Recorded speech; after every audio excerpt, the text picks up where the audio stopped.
It's time to let go of the day. Wherever you are, whether you're listening from a quiet room, a busy city, or somewhere in between, take a moment to settle in. Loosen your jaw. Drop your shoulders. Let your breathing slow just a little. And if you'd like, leave a comment below with your time and location. It's always calming to see where in the world we're all falling asleep together. Now dim the lights. Close your eyes if you like. And let's ease into tonight's journey. You arrive at the edge of the steppe just before dawn. The wind is slow, curious, and cold enough to remind you that you're wearing the wrong socks. Behind you lies a trail of hoof prints, wool scraps, and choices you can't unmake. In front of you, a horizon so wide it feels like a dare. The stars are still out, but barely. Soon, they'll fade into the soft blur of daybreak over the encampment. A sprawl of yurts, drying meat racks, and low smoke curling from cooking fires. Welcome to the Mongol world. It's the 13th century. Give or take a few years, no one's exactly sure, including the official historians. Genghis Khan is a few decades in the rearview mirror, and the empire sprawls like a great sleeping beast. You're in a traveling court or ordu, part palace, part city, part military headquarters with good dairy. You, unfortunately, are not the Khan. You're not even in the top 50 of anyone's chain of command. You're just one of the camp dwellers, a minor assistant in the quartermaster's tent. Your job today? Light the butter lamp, and then keep it lit all day, because that's how you measure time here, not with sand or gears, but with fire and fat. Specifically, yak butter. Golden, smoky, and slightly sour, if you must know. You probably won't make it through this day without at least one spiritual crisis, 2 burns, and an unexpected philosophical conversation with a horse. But for now, just breathe. If you're enjoying this sleepy start to history, consider gently tapping the like button, no rush. And maybe leave a comment with your local time and where you're listening from. We like to imagine these flickering lamps glowing across the map, one by one. Now let's ease into tonight's journey.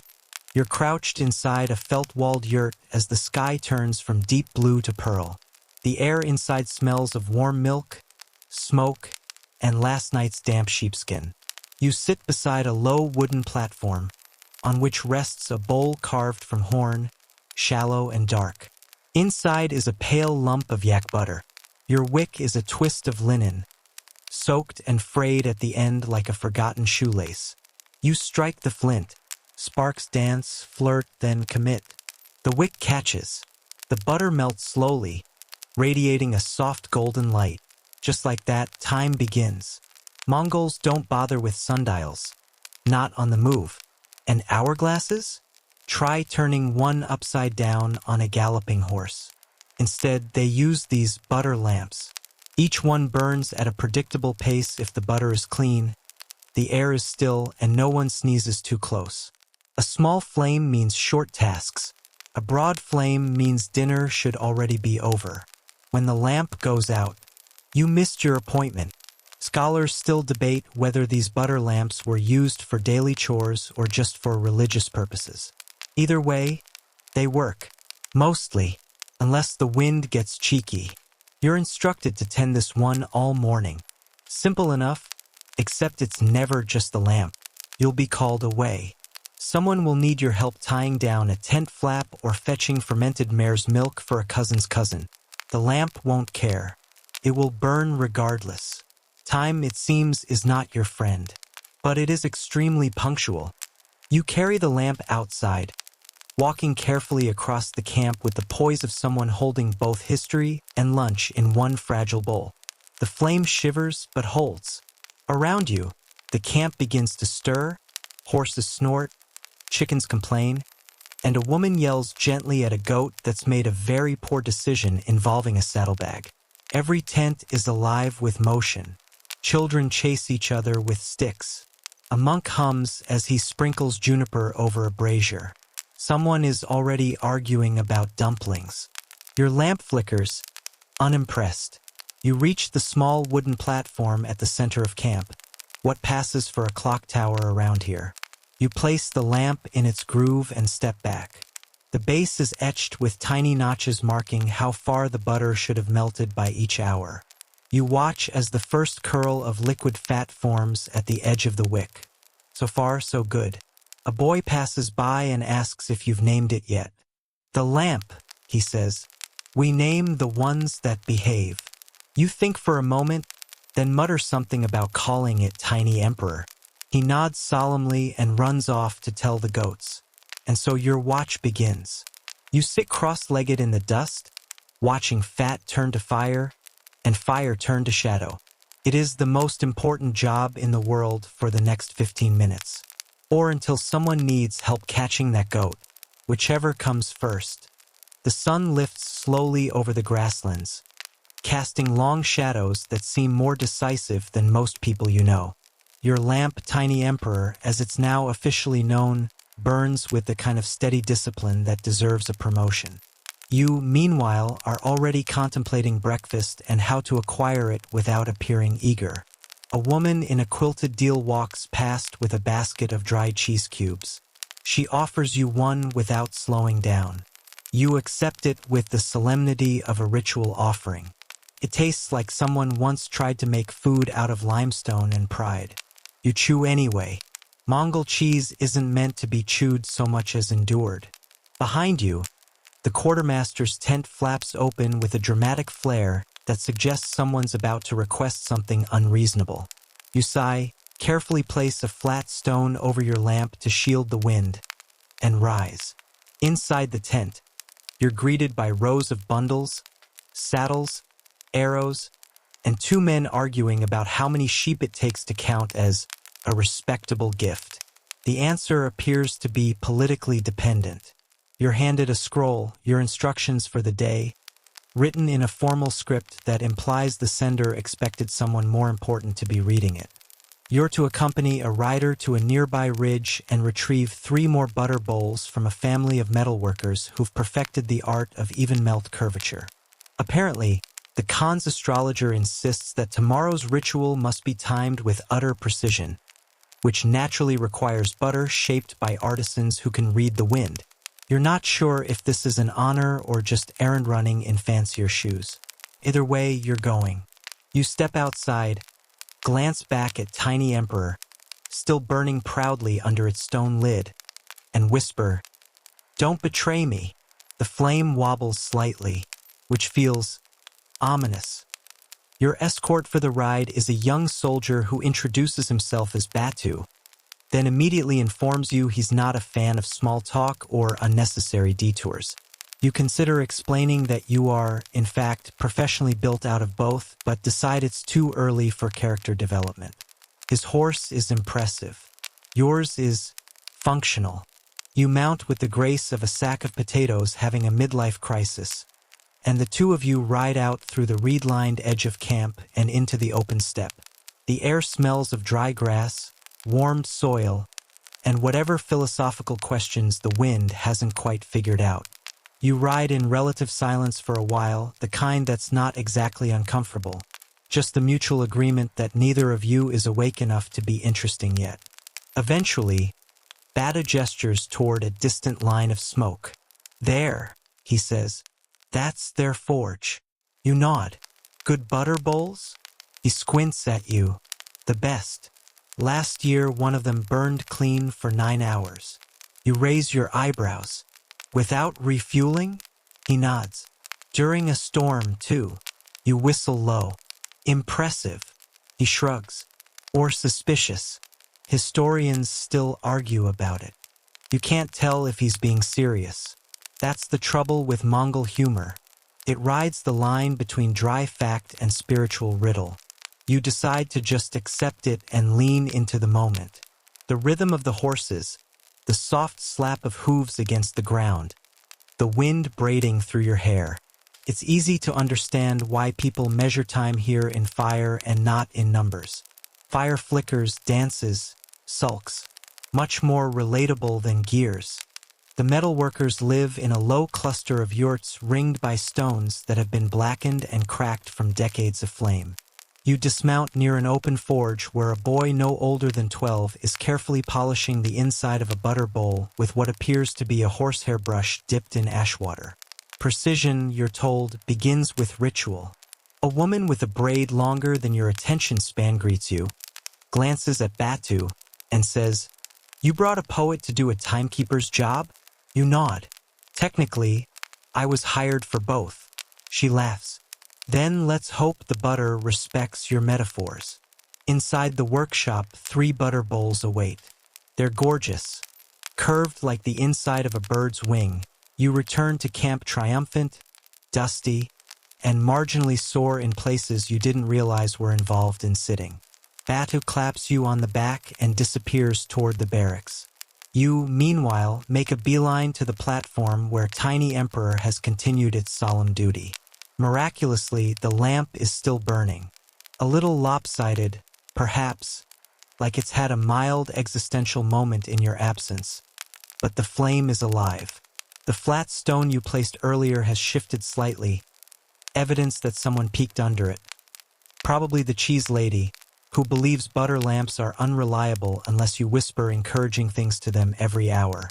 You remove the lid, adjust the wick, and sit back down beside it. The butter has melted in an even ring, right up to the second notch. Right on time. You nod, proud. You've kept time. Not the abstract, ticking kind, but real time. Time that smells like dairy and discipline. Across the camp, the Khan's astrologer steps from his tent like a man who hasn't blinked in 4 days. He walks in tight, focused strides, clutching a chart that appears to be half constellation, half revenge list. He approaches, eyes the butter bowl, and grunts approvingly. "Still lit," he mutters, mostly to himself. "Good. The omens depend on consistency." You ask if the omens also depend on breakfast. He doesn't laugh. Instead, he points to a constellation that vaguely resembles a goat with opinions and says, "Today is favorable for beginnings, but only before the 3rd mark."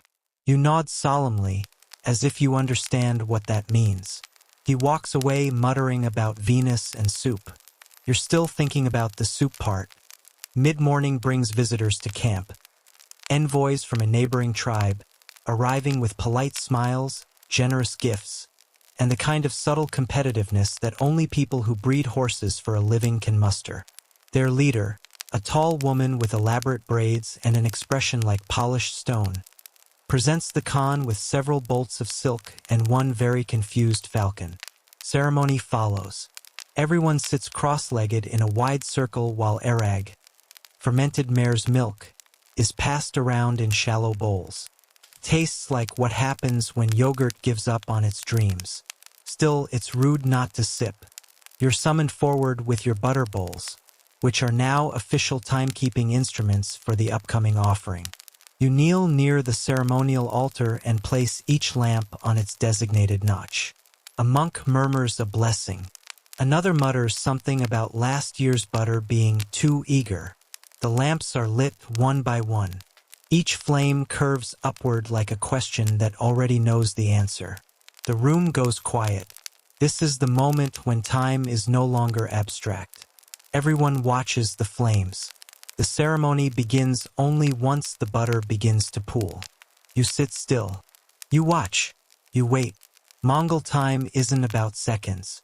It's about intervals of silence, of movement, of what the flame does or doesn't do. You're told a good butter lamp teaches patience. A great one teaches nothing at all, just burns. You hope these lamps are feeling especially philosophical today. The ceremony lasts until the 3rd curl of smoke from the center lamp.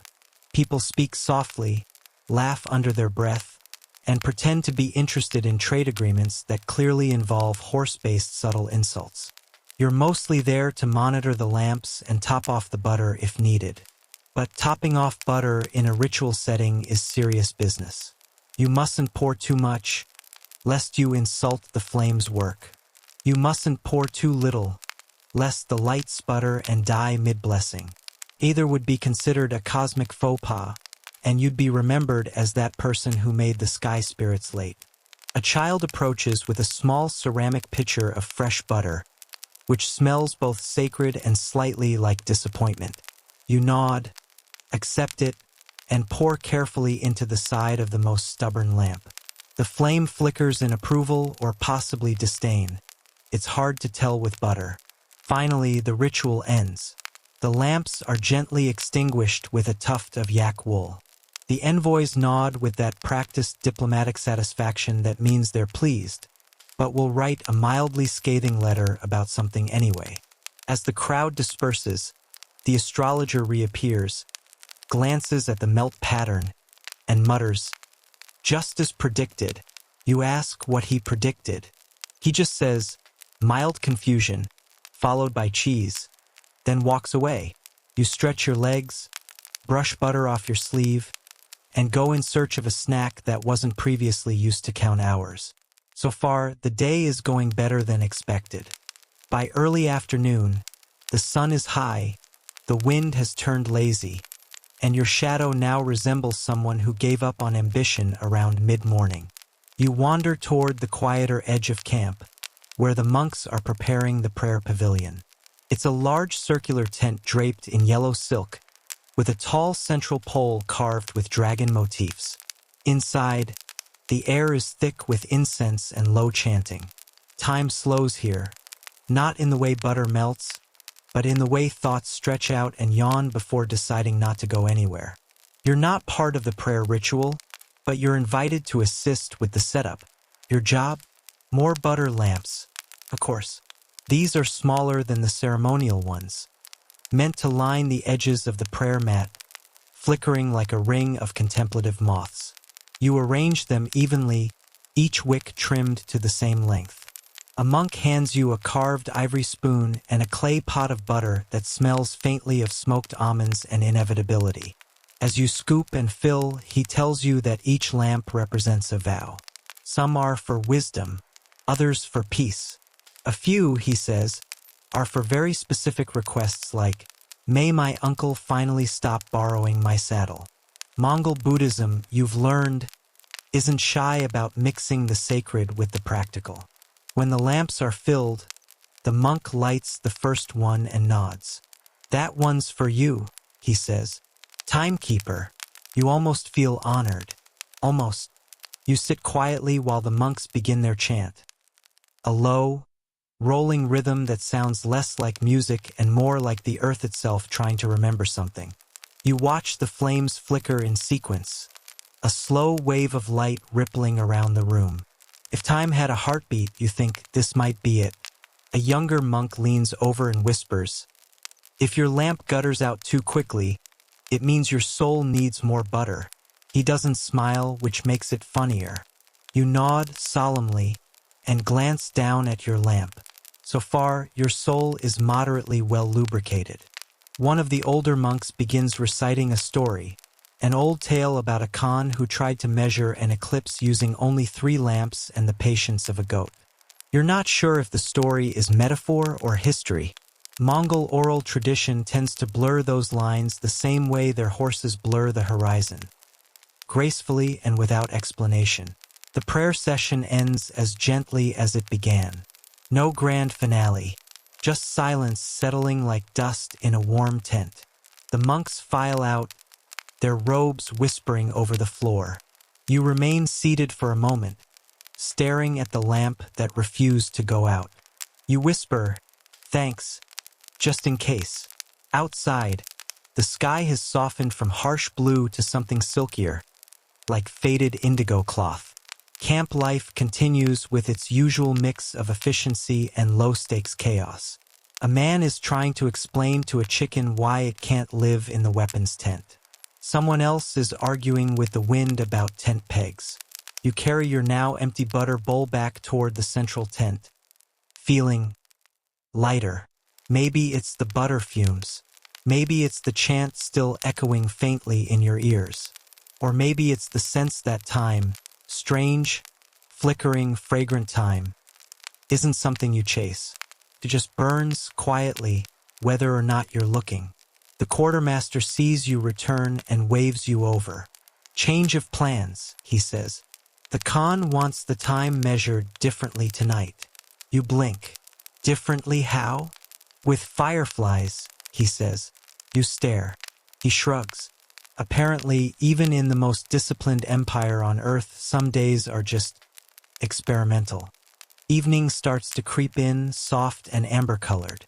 The clouds drift low, slow, like they've stopped to listen to whatever nonsense the fireflies are about to get involved in.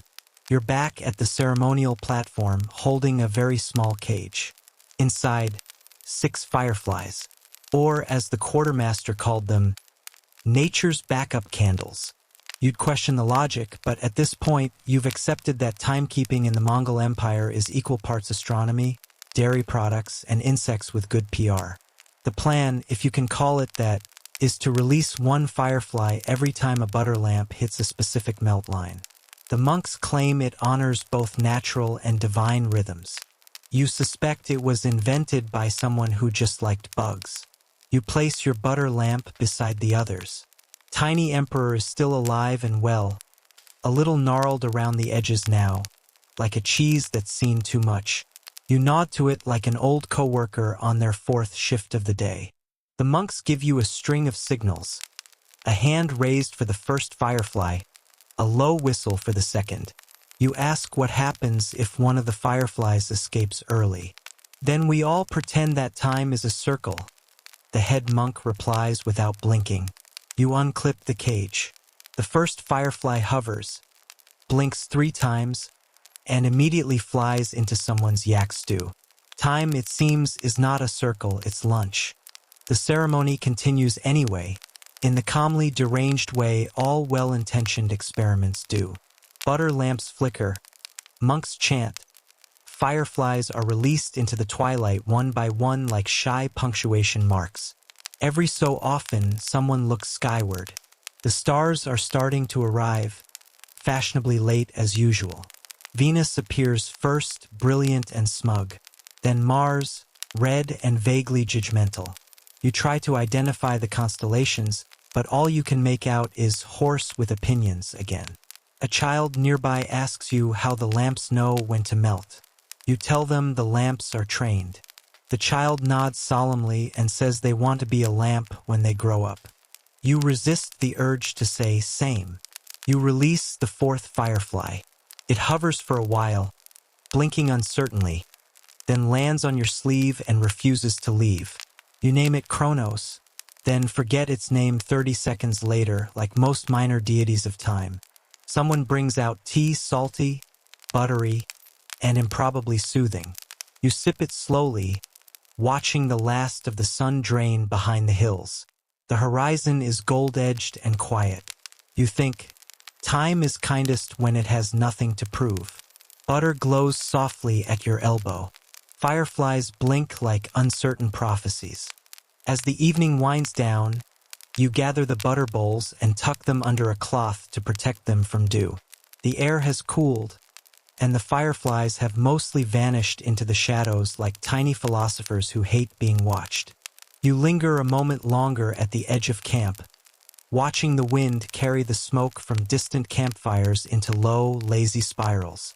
Somewhere in the dark, someone starts playing a morin-kur, a horsehead fiddle, with a tune that sounds like a farewell and a greeting tangled together. It's peaceful in the way only intentional stillness can be. You walk back slowly, passing tents where families are curling up, elders are sharing stories, and children are pretending not to fall asleep. You place the empty firefly cage beside your cot, half expecting a midnight buzzing protest. Before you crawl into your blanket roll, you glance at the butter lamp. It's still burning, just barely. One last golden flicker before the wick sighs itself into darkness. Not a bad ending for a day counted in dairy and insects. You fall asleep thinking, in another life, you'd open a shop that sold nothing but butter lamps and excuses for being late. The morning arrives like a polite but insistent messenger. The kind who knocks only once and expects you to be dressed and thinking about destiny within 5 minutes. The air is cold. Your breath ghosts out in little clouds. You roll over and mutter a vague complaint about time being unreasonably early. Today is a market day, which means chaos, which also means more lamps. You follow the scent of fried dough and slightly burnt onions toward the merchant quarter, where traders have begun setting up colorful cloth stalls. There's yelling already. Someone's overcharging for goat cheese. Someone else is bartering with a suspiciously philosophical parrot. Your job? You've been asked to document how timekeeping is done by merchants. Apparently, not everyone uses butter lamps. Some use shadow ropes. Others, dried fruit. Yes, fruit. Slices of apricot hung from beams. As they shrivel, the day passes. You meet one vendor who claims to sell the fastest-drying plums in all of Central Asia. You ask how he knows. He says, "Because they vanish faster than my patience." You nod like that makes perfect sense. By mid-morning, the market is humming, full of embroidered fabrics, carved bone jewelry, and the universal experience of haggling until someone pretends to walk away in theatrical offense. You spot a woman selling hourglasses made from powdered milk. When you ask how accurate they are, she shrugs and says, "Only as accurate as your thirst." Meanwhile, the butter timekeepers have set up a booth with a sign that reads, "Flames don't lie." You're not sure if it's meant to be poetic or threatening, probably both. You offer to help and are immediately handed a tray of sample lamps. These are miniatures, finger-sized bowls with tiny cotton wicks and very ambitious attitudes. They're used for travel, pocket time. One merchant says proudly, holding one up like a lit thimble of destiny. You carry the tray around the market, demonstrating how they burn. Some people are delighted. Others are confused. One man mistakes it for a snack and nearly eats one. You stop at a silk tent where a group of scribes are copying texts by hand. They time their work by how long a single lamp burns. 1 lamp per chapter, a scribe explains. Unless the chapter is boring. Then we pretend it took 2. As noon arrives, the lamps burn lower, and the market grows louder. Children chase each other between stalls, traders laugh over cracked jokes, and someone plays a jaw harp in a rhythm that somehow matches your footfalls. You sit beneath a striped canopy to rest your legs and sip fermented mare's milk from a chipped cup. It still tastes like responsibility. You're about to drift into a comfortable food coma when a shadow falls across your lap. It's the astrologer again. He squints at your cup, then at your butter sample tray, then at the sky. "Time is shifting," he says ominously. You blink. Like, "The stars." "No," he says, gesturing vaguely. "Like, people's moods." He wanders off before you can ask for clarification. That's the thing about Mongol astrologers. They're like horoscopes printed on soup, cryptic and oddly comforting. You pack up the butter samples and head back to camp as clouds gather on the edge of the horizon. The day feels longer than usual, but maybe that's just because you've measured it in melted dairy and dried apricots. You think, it's strange how people around the world invented so many ways to measure time: water, sand, stars, butter. But nobody ever agreed what it really means. You decide that's okay, as long as the lamp burns evenly. Night falls again, smooth and deliberate, as if it's been rehearsing its entrance all day. You're assigned to the far ridge this evening, a spot where time is tracked by altitude, temperature, and whether or not your nose is still attached. The ridge hosts a small group of night herders and star readers. Their job is simple in theory: watch the sky and adjust the butter lamps based on the position of the stars. In practice, it's a combination of celestial cartography and not falling asleep in the cold. You arrive to find a half-circle of yurts lit from within, their smoke curling like sleepy scrolls. One herder hands you a fur-lined hood and says, "Tonight's timekeeper is the constellation that looks like a drunk goose." You nod solemnly. You've seen worse constellations. They call it the goose that forgot north. It's not in any official star map, but everyone up here swears by it. It points to a cluster of stars they use to judge the middle of the night. When the goose dips its beak, it's midnight, or snack time. The two are often confused. You position your butter lamp carefully beside the ridge stones. The wind is gentle, but persistent. You build a small windscreen from yak dung bricks. Not glamorous, but highly effective, and possibly flame retardant, though no one's tested that with enthusiasm. The herders sit around a fire, sipping from bowls of something warm, faintly sweet, and vaguely fishy. You try not to ask. One woman ladles some into your cup. "Drink. It helps you see the stars," she says. You take a sip. It's like if tea and soup got married and had an argument in your mouth. But it's warm, and tonight that's all that matters. The sky begins its slow dance. Stars stretch across the velvet darkness, blinking like they're adjusting to being watched. The goose constellation flutters up, beak tilted skyward, wings halfway to confusion. The butter lamp flickers in tandem with the stars. You adjust its wick with a small hooked stick. Timing is everything. When the goose dips, the flame should begin to wane. Or so the theory goes. Someone nearby coughs and says, "If it doesn't, the lamp is lying." Another voice chimes in, "Then we lie to the lamp back." A third says, "That's marriage." They all laugh like it's the funniest joke ever told. Maybe it is. Maybe it's the altitude. You stare up. The stars don't seem in a hurry. The lamp, however, is halfway through its supply. You wonder if time burns faster when you're cold. Just before the constellation's beak dips beneath the imaginary horizon, your lamp sputters and dims, as if on cue. Everyone nods. One man whistles. Another claps once, like closing a book. Time has been acknowledged. The night moves on.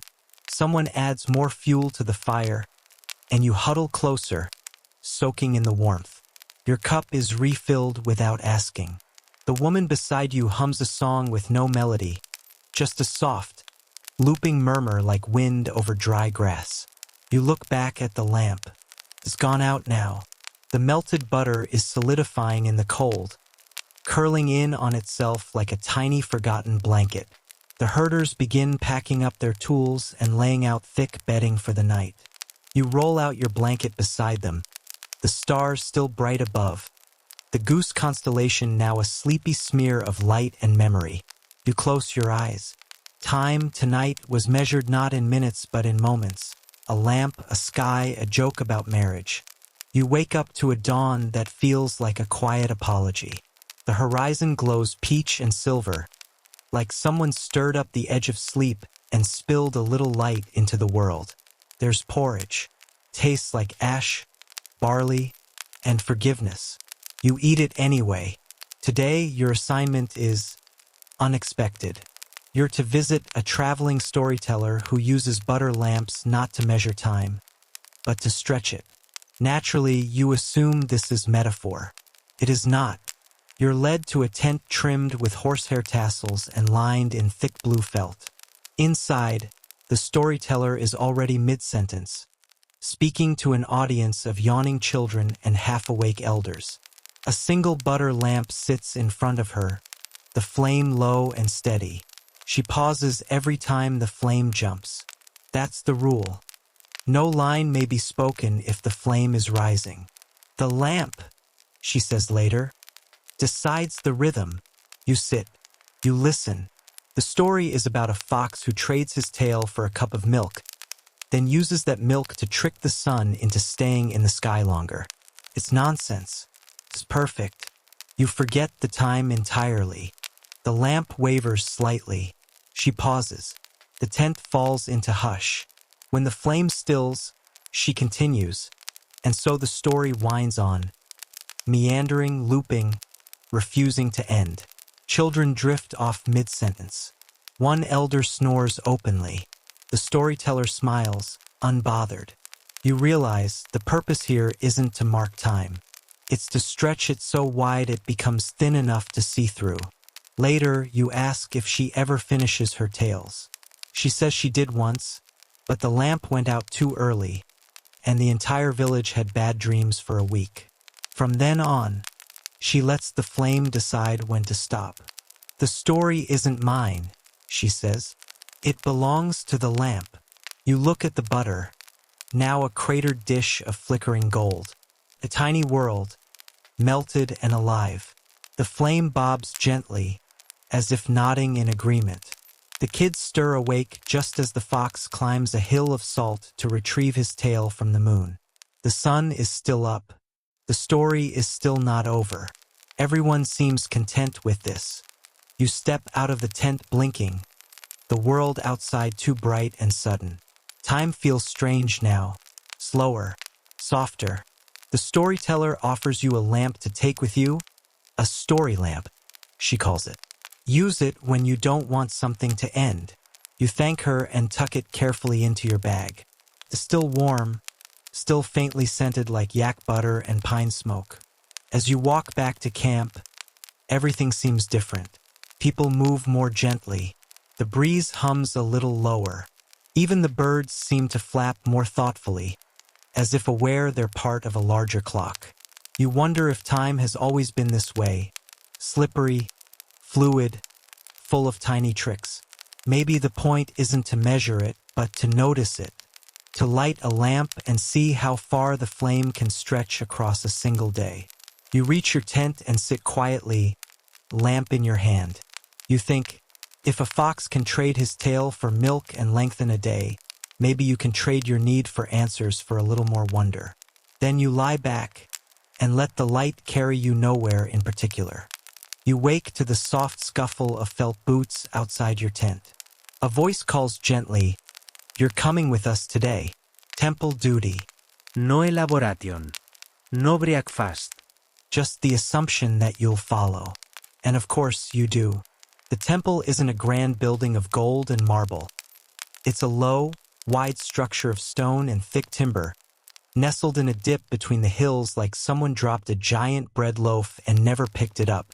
You step inside, and the air smells of butter, cedar, and thyme.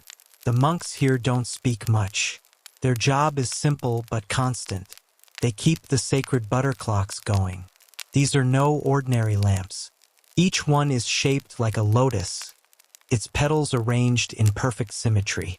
The butter inside is dyed with herbs, turmeric yellow, ash blue, even a bright saffron that looks like sunlight caught in a bowl. Each petal burns for a set amount of time. When one burns out, it's time for prayer, or tea, or silence. The monks seem to enjoy all three equally. You're handed a ladle and pointed to a barrel of fresh butter. It's warm and smells faintly sweet. Your task: refill the outermost petal, carefully, evenly, reverently. You do so with the trembling care of someone pouring tea for royalty during an earthquake. No one claps, but a monk gives you the faintest nod of approval, which, in temple terms, is practically a standing ovation. As the day winds on, you begin to see the rhythm of temple life. It's not built on hours, but on butter arcs, each lamp segment its own gentle tick forward. When the third petal fades, the monks chant. When the fifth smokes, they sit in a line and nibble barley bread with fermented mare's milk. Delicious if you're a very brave piece of toast. The eighth petal is for sweeping. The ninth is for reflection. The 10th is for smiling softly at nothing. You ask one of the older monks how long the full lamp lasts. He looks at you like you've asked how many feathers are in a dream. Long enough, he replies. Historians, of course, have tried to time these butter segments. Some claim they last about 25 minutes. Others argue for 40. One particularly enthusiastic scholar once claimed that the lotus lamp was an early attempt at metaphysical time regulation, which is academic speak for, we have no idea, but it sounds impressive. What's clear, though, is that these monks don't care. They've figured out the secret. When time is soft enough, it stops being the enemy. You sit with the monks during the final petal. The flame is steady, low, as if humming its final verse. The room is silent except for the occasional creak of the temple beams and the distant cough of someone who probably just ate too much yak cheese. The monk beside you nudges a small brass bell into your hand. You ring it when it's done, he says. No pressure. You wait, watching the flame settle like a sleeping animal. You imagine it curling into itself, breathing warm and slow. Then, at last, the wick dies out with a tiny sigh. You ring the bell. A chorus of low voices rises, more breath than tone. It's not a song, not quite, just a shared sound, like wind remembering the mountain. When they finish, they bow to the lamp. You do too. You've burned an entire day in 10 petals of butter. Feels just right. After temple duty, you're sent somewhere less sacred but no less poetic. The camp of the lamp makers. These are not monks or nobles or herders. They're craftspeople, proud and picky, and they make the butter clock's most essential tool, the vessel. They live in a narrow valley where the wind is always slightly sarcastic and the sun seems to take frequent naps. Their tents are half shop, half kitchen. You enter one and immediately trip over a copper mold shaped like a deer's hoof. Watch your step, someone says. That one's temperamental. The head lamp maker is a woman named Orkhan. She wears 6 layers of wool, a belt of chisels, and the expression of someone who's never lost a staring contest. She waves you over and puts a lump of beeswax in your hand. Sculpt a flame guard, she says. You try, you fail, you try again. It looks less like a flame guard and more like a melted dumpling. Orkhan looks at it, tilts her head and says, "Maybe the dumpling is protecting the flame. We'll allow it." She takes the lump from you and begins shaping it with quick, deliberate hands. The wax softens under her fingers like it's been waiting for her all day. As Orkhan works, she explains the real secret. The shape of the lamp affects how the butter burns. Too wide, and the flame spreads too fast. Too narrow, and it drowns in its own wax. The ideal is somewhere between a teacup and a whisper. She shows you a collection. Flame guards shaped like turtles, dragons, snowberries, and abstract swirls that she swears are based on the wind. Each design has a name. One is called the regret of summer. Another is simply slow goat. You ask why. She shrugs. The goat took his time. You ask how old this craft is. She says, very. Historians believe lamp making like this began in the 13th century and peaked under Kublai Khan, who, according to legend, once demanded an entire yurt be lit only by swan-shaped butter lamps. Whether or not that's true, no one knows, but Orkhan claims she made a swan lamp once and it made her cry. Too beautiful, she says, eyes misty. You believe her. Later that evening, Orkhan lets you carry one of her new lamps back to camp. You cradle it like a newborn teapot, every jostle a potential disaster. You light it back at your tent, just as the sky is beginning to unbutton itself into night. The flame rises slowly, gracefully, as if it's testing the air for poetry. It burns with a soft blue edge, unusual for butter. You watch it for a long time, longer than you meant to. It doesn't flicker. It glows.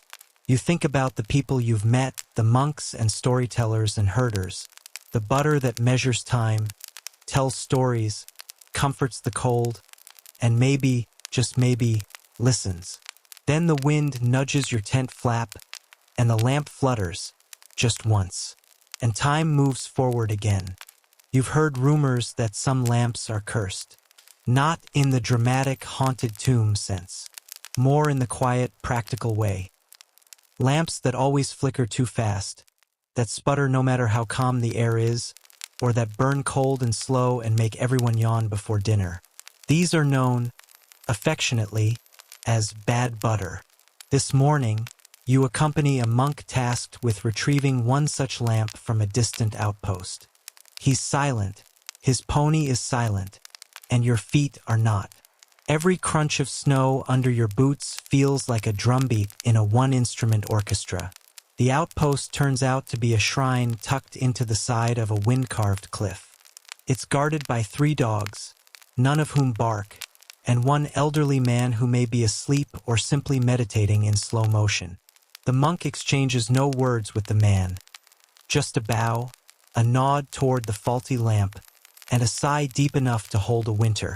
You carry the lamp back yourself, tucked inside a bundle of thick wool. It feels heavier than the others. Emotionally, not literally. You ask if they'll fix it. No, the monk says. We'll let it rest. Some lamps, it seems, are retired like aging musicians. Honored, but not expected to hit the notes anymore. That evening, the broken lamp is placed on a shelf inside a narrow chamber behind the main tent. You find a collection of them here. Some cracked, some soot-stained, one that's clearly melted on one side like it leaned too close to a fire one reckless evening. Each lamp has a name and a tiny carved animal sitting beside it. One is Ash to Morning with a brass cricket. Another is Second Rain, paired with a wooden turtle missing one leg. You ask who names them. The fire, someone says. You're not sure if that's poetic or deeply unhelpful. Still, you feel a quiet reverence in the room. The kind of hush that happens in art museums, even when the art is just a chair someone once sat in and never explained why. Historians have found these retirement lamps in Mongol sites as far apart as Kazakhstan and Inner Mongolia, sometimes buried, sometimes sealed in clay jars. No one's sure what the protocol was, whether it was spiritual or just sentimentality. What's more fascinating, though, is how long they kept them. Some households preserved faulty lamps for generations. One diary from the 14th century notes a spiteful flame that always smoked the stew, kept on display like a beloved grumpy relative. You light a working lamp tonight, but place it beside one of the retired ones. Just a gesture. Its flame rises steady and golden, while the old one watches silently.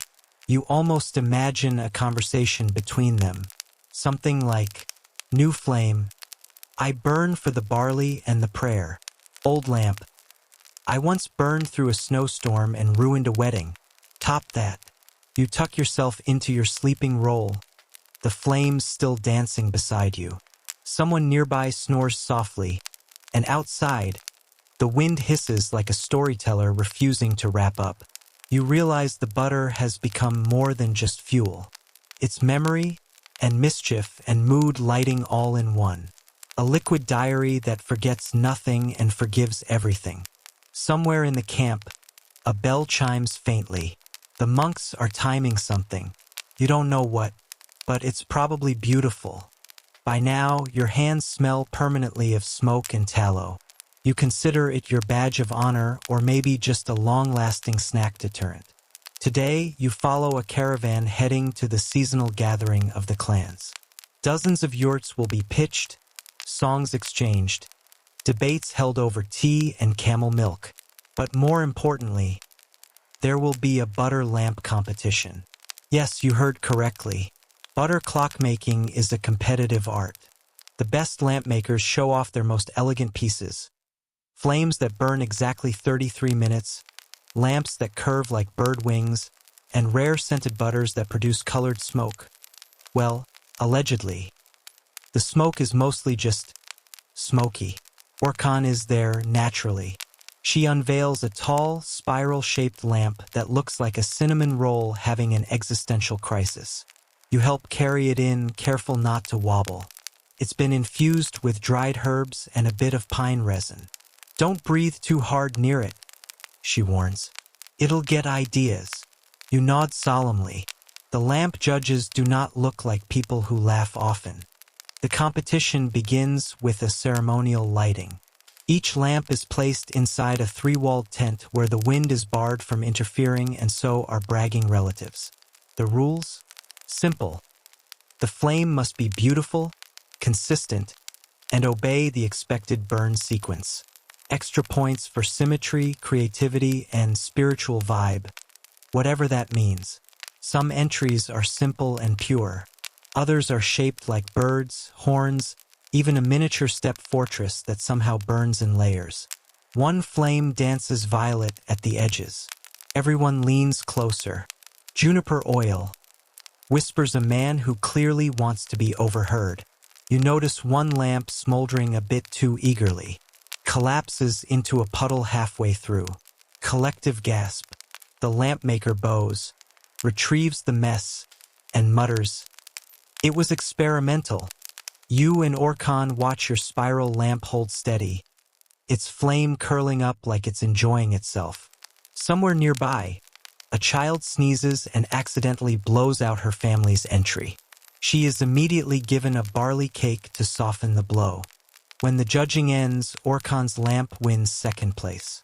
She grumbles, "Politics," but accepts the wooden yak trophy with grace. You later find her feeding a bit of her butter to an elder's lamp that didn't quite light. "A good flame shouldn't be hoarded," she says. The festival continues with music and strange butter-based snacks you're too polite to question. The night is lit not by stars, but by dozens of glowing lamps arranged in a loose spiral on the ground. Each one flickers at its own pace. No one counts the time. No one needs to. Someone hands you a lamp. "For the road," they say. You light it. The flame rises, steady, golden, and just a little mischievous. You're getting used to that. You return to the monastery in time for a snowstorm that sounds like someone tearing up old paper slowly. The air is so cold it bites like a bored house cat. Indifferent, but personal. Inside, the lamps glow brighter against the gray hush. You've noticed something curious. The butter burns slightly differently in winter. Thickens, resists the wick just a bit longer, like it's reluctant to wake. Orkhan nods when you mention it. "Even the flame wants to stay under a blanket," she says. That evening, one of the senior monks invites you to observe the night of the measured silence. It's not as ominous as it sounds. More of a gentle practice where everyone sits in stillness while a single butter lamp burns down. When the lamp dies, the silence ends. No clocks, no signals, just the flame. You sit cross-legged, wrapped in wool, staring at the lamp's slow unraveling. The flame flutters sometimes, startled by its own shadow. The silence feels thick enough to touch. Somewhere in the quiet, you start to forget what time is supposed to feel like. No one talks after the flame goes out. They simply rise, stretch politely, and shuffle off in soft footsteps, like ghosts with bedtime routines. Later, you find a scroll half unrolled beside your sleeping mat. It's a hand-copied poem about the butter that remembers. The poem describes a lamp lit during the birth of a child, then again on their wedding day, and finally at their funeral. Same lamp, same flame. You trace the faded ink with your finger. The idea feels strange and beautiful, that one small object can carry a person's whole story in smoke and shimmer. Historians still debate whether this was a widespread practice or just poetic metaphor. But in Mongol households, lamps were often passed down like family names. Some were marked with silver bands, others with simple carvings. You wonder if any of the lamps you've met have seen more lives than most people. Maybe that's why they burn the way they do, quiet, stubborn, like they know something you don't. Outside, the snow piles up like soft punctuation. The world is paused, but warmly so. Orkhan hands you a lamp wick she's just twisted herself. "For tomorrow," she says. "If tomorrow wants it." You tuck it into your pouch like it's treasure. Before sleep, you light a final lamp, just a small one. Its flame is low and golden, swaying like it's remembering a lullaby. You lie down wrapped in layered blankets, listening to the slow melt of silence, the drip of distant thaw. Somewhere across the steppe, someone else is lighting a lamp just like yours. You imagine their hands cold, their breath fogging the air, the butter hissing into warmth. You're part of something larger now, this strange, glowing conversation across time. The flame flickers once, then steadies. You wake to news that a royal envoy is visiting. No, not a Khan or prince, just a well-connected nephew of a cousin of a very minor regent. But in Mongol terms, that's still basically royalty. Preparations begin instantly. Butter stocks are inspected. Wicks are combed like hair. Orkhan mutters, "He better be interesting." You're assigned to polish ceremonial lampstands. These are ornate bronze creatures shaped like lions, cranes, and one unfortunate goat with 2 left legs. No one fixes it. Tradition, apparently, the royal lamp, normally stored in a locked trunk, is brought out with reverence. It's huge, nearly the height of a toddler, and shaped like a lotus blooming from the back of a turtle. You help fill it with a rich, yellow butter that smells faintly of almonds and wood smoke. Special, imported yak butter. The good stuff. They light it just before the envoy arrives. The flame rises high and clean. Perfect. Regal. You accidentally sneeze near it. The flame wobbles. Everyone glares. You pretend it was the wind. The envoy turns out to be fine. He drinks too much fermented mare's milk and misidentifies a prayer tent as the latrine. But he's got good boots and compliments the butter lamp. "Very symmetrical," he says, nodding like a man who once read a scroll on lamp design. You learn that he's traveling to record cultural eccentricities of the border regions. You offer to show him Orkhan's spiral lamp. She declines. Instead, she gives him a tiny traveler's lamp, palm-sized and wrapped in silk. He accepts it with a flourish and nearly drops it. Later, someone mutters, "He'll probably use it to warm his shaving knife." Still, you feel oddly proud. The lamp will travel far. It might see cities, deserts, maybe even a ship. A little flicker of your strange, snowy corner heading off into history. That night, you sit with Orkhan by the fire. "He wasn't that bad," you say. "He wore fur inside out," she replies. "Fair enough." Before bed, you relight the royal lamp just to see it again. The flame is taller than your thumb and doesn't sputter even once.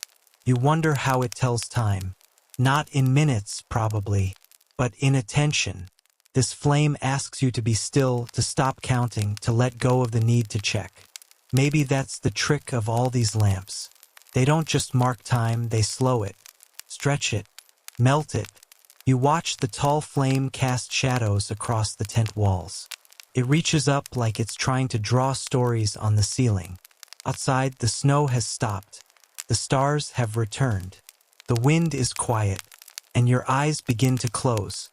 You wake before dawn, not because of the cold or any noise, but because the air feels different, lighter somehow, expectant.